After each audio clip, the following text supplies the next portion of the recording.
We want to go back to the stone time. Non, je suis un peu égoïste. Ok.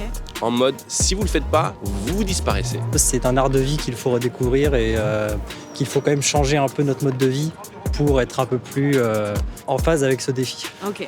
À Paris, franchement, on se fout un peu de nous. En fait, je trouve que c'est un peu paradoxal parce qu'on nous sensibilise beaucoup en France et tout, et on nous culpabilise même beaucoup. La bien-pensance qui règne en France, tout de suite, soit on est un facho, soit on est un connard. Non, en fait, c'est juste qu'on a notre opinion et...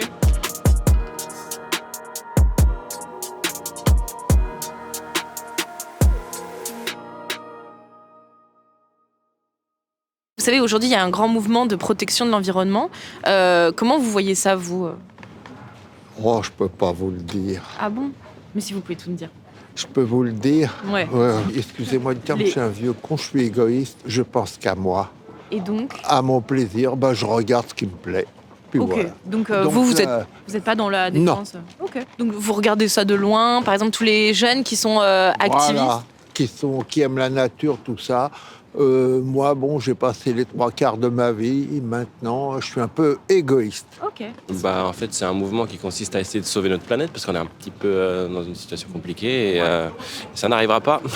Ça n'arrivera pas ? Ouais, moi je pense que ça n'arrivera pas. On n'y arrivera pas ? Non, je pense en fait on est dans un espèce de mouvement perpétuel d'innovation qui nous pousse à sans cesse puiser dans les ressources et il y a une perpétuelle quête de l'argent qui fait qu'en fait on en veut toujours plus. On y arrivera quand la Terre nous mettra un vrai coup de pression en mode si vous le faites pas, vous disparaissez. Voire même plein de gens Genre le disparaissent. Gulf Stream qui s'arrête, les trucs, les vrais trucs. Genre les scientifiques qui montent des rapports et tout ça suffit pas. J'essaie de faire des trucs avec l'eau chaude, l'électricité, mais en vrai, il faut juste que les avions ils arrêtent de tourner.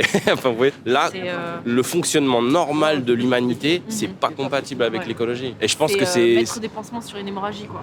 Voilà. Du coup, en fait, il faut qu'on change du tout au tout. Ouais. Et ça, il y a pas d'espoir, c'est ça. Mais moi je suis prêt, y a pas de problème. C'est eux qui sont pas prêts. Hein. Ok. C'est juste BlackRock et les Vanguard et compagnie là. C'est ce que je veux dire. C'est ceux qui tiennent le monde en fait. Eux ils sont en mode nous de toute façon dans 100 ans on est mort et on essaye d'emmagasiner un maximum d'énergie négative pour aller en enfer. Ils y arrivent plutôt bien, bravo à eux. Hein. Je suis optimiste parce que moi je le fais. D'accord, ok. Mais après je sais très bien qu'il y en a qui, entre guillemets, s'en battent les couilles. Ils font n'importe quoi. Donnez-nous des noms. Qui c'est, il y en a ? Il y en a, par exemple, les fumeurs. Ah, les fumeurs. Les fumeurs. Les fumeurs. Ça fume, ça jette les mégots. Ouais. Il y en a qui s'en foutent un peu de l'écologie. Hein. Je vais pas vous mentir. À Paris, franchement, on se fout un peu de nous. C'est-à-dire que le tri, les voitures, on nous enlève les chauffages. Là, tu vois, on était en terrasse, on a déjeuné en terrasse. Ah ouais. Sans chauffage, c'est relou. Ouais. Donc après, quand on nous parle de l'Inde et qu'on voit ce qui se passe ailleurs dans le monde, on se dit qu'on nous fait un peu chier pour pas grand-chose. On trouve que c'est hyper hypocrite, en fait. Ouais. Voilà. Donc en fait, les mouvements écologistes sont devenus un peu hypocrites. Moi, j'étais à la base un peu plus écolo que lui. Ouais. Au final, j'en reviens. Parce que trier mes ordures, je l'ai toujours fait. Aujourd'hui, je me dis que finalement, c'est tellement rien pas à côté de ce qui se passe ailleurs dans le monde que... Voilà. Et vraiment, Hidalgo, le chauffage en terrasse, c'est abusé de m'avoir enlevé. Ouais, de ouf. Peu de choses de plaisir qu'on a. Donc pour rebondir sur le chauffage en terrasse, par exemple, c'est pas ça qui va changer la face du monde. En plus, c'est une identité de Paris, je pense quand même, les terrasses, on en parlait tout à l'heure. Et en fait, on retire un peu du charme parisien. C'est-à-dire qu'on peut faire des efforts, trier les ordures, c'est pas si compliqué. Mais par exemple, tu vois, nous, dans notre immeuble, on nous a mis une poubelle à compost. Alors sur le principe, je te dis ok, pourquoi pas, mais on est en plein Paris, ça ramène des vers, des mites, des mouches, des souris, des bordels, ça n'a aucun sens. Le principe est sympa, mais franchement ça nous fait plus chier qu'autre chose. Alors que si on avait mis des grands bacs, je sais pas, dans le parc de la Villette, c'est en face de chute, peut-être qu'on ferait plus l'effort parce que c'est plus logique et c'est mieux foutu. L'écologie, c'est vrai qu'avec ces dernières années, on a quand même un problème à se faire une idée dessus, car ça a été quand même récupéré très politiquement. Donc ça, c'est un énorme problème. Et moi, ce qui me dérange, c'est qu'à la base, c'est une science, logique. Donc pour moi, ça devrait quand même revenir dans le domaine de la science. Et je trouve qu'aujourd'hui, c'est quand même difficile de se faire une idée assez concrète et véritable sur l'écologie. Ouais. Je m'intéresse au sujet parce que ça fait quand même partie de l'actualité, mais c'est pas pour autant que j'ai potassé le GIEC ou tous ces rapports annuellement. Après, j'ai un avis. Je pense que certaines directions qui ont été annoncées, notamment sur le nucléaire, sont une bonne alternative pour un mode de vie plus écologique. Mais je pense quand même que c'est un art de vie qu'il faut redécouvrir et qu'il faut quand même changer un peu notre mode de vie pour être un peu plus en phase avec ce défi. Ok. Donc pour toi, c'est quand même un défi. Pour moi, oui, c'en est un. On ne peut pas spécialement le remettre en cause. Même si pour moi, il ne faut pas non plus tomber dans le catastrophisme moderne et plus faire un travail sur soi plutôt que de vouloir absolument imposer des choses. Par exemple, toutes les polémiques qu'on peut avoir sur les trajets en avion ou toutes ces choses qu'on a eues dernièrement, ça, je trouve ça ridicule. Ok. Aujourd'hui, plutôt favoriser le local, une souveraineté nationale, ça, ce serait déjà du plus concret, à mon sens. Une sorte de d'écologie conservatrice. Exactement. Parce que c'est pas, je me sens pas. Pas concerné? Dans quel sens? Parce qu'il y a deux manières de l'entendre.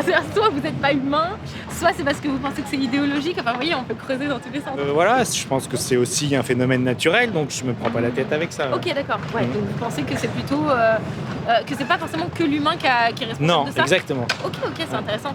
Ouais. Et du coup, qu'est-ce que vous pensez de cette jeunesse qui est vraiment un petit peu Omnibulée par ça? Ouais. C'est délirant. Hein. C'est juste une phobie. Il faut bien avoir des phobies de temps en temps, mais je pense qu'il devrait plus s'occuper d'autres choses. Très bien. Du coup, de quoi faudrait que les jeunes s'occupent, par exemple? De leur avenir, de leurs études, de leur bien-être. Voilà, je pense que une philosophie intérieure, c'est peut-être plus judicieux. Ouais, ok. Voilà. L'écologie, en fait, je suis un peu pessimiste par rapport à ça. Moi, si tu veux, j'ai pas l'impression d'avoir une grosse empreinte carbone et tout. Je prends pas la voiture, je prends le train. Enfin, en vrai, de manière générale, je trouve que ça va. Et moi, je trouve l'écologie, en fait, je trouve que c'est un peu paradoxal parce qu'on nous sensibilise beaucoup en France et tout, et on nous culpabilise même beaucoup. Alors qu'en vrai, on n'est que entre guillemets 70 millions et qu'il n'y a même pas une grosse majorité qui pense à l'écologie. Donc c'est assez, on n'arrive même pas à se réunir vers un sens commun. Ouais. Alors qu'autour de nous, dans le monde, on vit tous sur la même planète. Et tu vois, les États-Unis, à un moment donné, Trump s'en foutait complètement. La Chine qui court à la croissance et tout. Du coup, je suis un peu pessimiste. Et du coup, ça me fait un peu. J'aimerais bien qu'on y pense tous. Et du coup, parfois, ça me fait un peu sourire qu'on me dise prends le vélo, fais ci, fais le tri. Alors qu'en vrai, on accorde des grands doigts à Total, juste rien que pour parler de notre pays. Tu vois. J'ai conscience de l'effet papillon. Mais j'ai quand même l'impression que parfois là c'est un peu quand même des petites actions pour des vraiment peu de réactions quoi. Je veux bien prendre le vélo, je veux bien arrêter de faire des choses, il n'y a pas de souci. Mais à ce moment-là, il faut qu'il y ait des il faut que tout le monde s'impose les mêmes choses. Tu vois, moi je suis un grand fan de foot. Ouais. Et le désastre écologique au Qatar, pour moi il était joué avant le boycott en fait. Ouais. On va pas me demander à un mois de regarder la Coupe du Monde. Pour moi le désastre écologique j'en ai conscience. Ouais. Mais depuis 10 ans en fait, avant qu'on l'accorde au Qatar, il y a 10 ans. We want to go back to the stone time. No? So, Back to the roots. With no goods and with no cars, shiny, only with one axe and go shooting from the animal. Yeah. Okay, you don't look like people who are interested in going back We to are flexibility. Yeah. We are flexible. We have no problem to go back to the past. Okay. I think the big problem of this movement is that the peoples don't realizing what's happening. That's a problem. Yeah. Goodbye. Drop the mic. Je pense que se préoccuper de l'écologie, c'est important. Okay. Même si on a l'impression qu'on s'en fout, on va mesurer l'impact dans quelques années et on se rendra compte que finalement, on s'en fout pas tant que ça. C'était pas une bonne idée, quoi. C'est ça, exactement. Ouais. Finalement, la France, c'est un petit pays, tu vois. Ouais. On est 70 millions, voilà. À côté de la Chine, des États-Unis, genre... C'est qui pollue le plus, hein. Ça, on le sait. Ça, on le sait. Mais après... C'est pas un peu déprimant, tu vois. Après, moi, je pense que c'est une question de génération. En fait, je pense que la génération ancienne, si je peux me permettre, elle a pas pris conscience des répercussions que ça pouvait avoir. Et donc nous, on est juste victimes de ce que eux ils ont fait. Les gens ils sont en mode de toute façon ils nous cassent la tête, à chaque fois ils viennent à la télé, ils se plaignent. Mais en vrai, ces personnes-là se plaignent parce qu'ils savent l'impact que ça aura dans quelques années. Ouais. Et comme je t'ai dit, nous on est assis chez nous, on se balade dans la rue, on regarde la télé, on est là, on change de chaîne, on zappe, ça m'intéresse pas de toute façon. Quelqu'un d'autre va s'en préoccuper, mais c'est ça le malheur, c'est que on rejette la faute. Et bon, après je rentre pas dans la théorie du complot, etc. Mais il y a des gens qui sortent des projets, des trucs comme ça, qui présentent des projets, après les projets sont étouffés dans l'œuf parce que c'est des trucs. Je sais que je regarde souvent des articles et tout, il y a des gens qui développent des carburants, des nouvelles énergies, mais c'est pas des articles aujourd'hui qu'on relaie. Je dis que vaut mieux faire taire ce mec-là pendant qu'il est encore temps plutôt que de le laisser parler de son produit à la télé alors que c'est un truc qui va être révolutionnaire, tu vois. Et malheureusement, aujourd'hui, on préfère un truc qui rapporte de l'argent plutôt qu'un truc qui va aider un maximum de personnes. Parce que les gens disent aujourd'hui les gens avant l'argent, je suis pas très sûr que ce soit les gens avant l'argent. C'est plutôt comment on va faire pour te sauver. Est-ce que tu as les moyens d'abord pour voir si on peut te sauver. Et si tu as les moyens, tu es privilégié. L'écologie, ok, certes, c'est un truc qu'on peut faire chacun de notre côté, mais derrière, après, c'est les moyens aussi. C'est les moyens. On veut une planète verte, mais au détriment de combien, de quoi? C'est ça qu'il faut se poser comme question. Bah, moi, je bosse dans le nucléaire sur l'adaptation au changement climatique, donc je suis un peu pro-nucléaire, ouais. Mais après, du coup, ce serait plus que pas mal d'entreprises et l'État prennent en compte le changement climatique en compte. Ouais, ok. Donc pour vous, ce serait plutôt une sorte de prise de conscience ouais, plus à l'échelle étatique, quoi. Enfin, je pense citoyenne, en tout cas en France, ça se voit que ça commence à... Enfin, ça émerge quoi, dans les consciences et tout. Après, est-ce que c'est vraiment pris en compte? Je sais pas, mais... Quelle est ta définition de l'écologie? Merci madame. L'écologie, c'est un terme assez commun, mais qu'on n'utilise toujours pas souvent très bien, dépendamment de sa définition. J'ai un le réchauffement climatique. Bah ouais, moi je suis... J'allais dire. On n'utilise pas le chauffage ici. Hein. En fait, c'est difficile quand on est étudiant, je trouve. Parce que, par exemple, un truc tout bête, mais pour faire les courses, ton brocoli qui n'est pas emballé dans du plastique, il est à 4 € et celui qui est emballé dans du plastique, il est à 1 €. Même chose pour les tomates cerises qui viennent du Maroc et qui sont super emballées, et celles qui ne sont pas emballées, elles sont à 8 balles. Donc, si la question c'est est-ce que je me définirais comme une militante écologiste, je sais pas, un truc du genre, non. C'est un sujet qui me concerne, mais je trouve que l'écologie, c'est devenu de plus en plus un prétexte pour... un prétexte de revendication parfois un petit peu extrémiste. Okay. J'ai cet exemple en tête des jeunes femmes qui vont carrément lyncher les autres quand, par exemple, on dit « je veux des enfants ». Eh ben non, pourquoi tu veux des enfants? T'es un malade, faire des enfants, c'est pas écolo. Ouais. Et en fait, quand je le dis à des amis en fac, ou même ailleurs, ben, clairement, je reçois des propos du type « franchement, t'es égoïste ». Tu devrais pas avoir des enfants, c'est pas écolo. Enfin, et je trouve que maintenant, c'est devenu un prétexte, notamment pour ce genre de sujet. Ouais. Clairement, j'ai aucune leçon à recevoir de militants écolos qui vont pas se gêner pour aller prendre l'avion, pour aller dans je ne sais quel pays d'Amérique du Sud paumé, pour aller voir que c'est mieux ailleurs.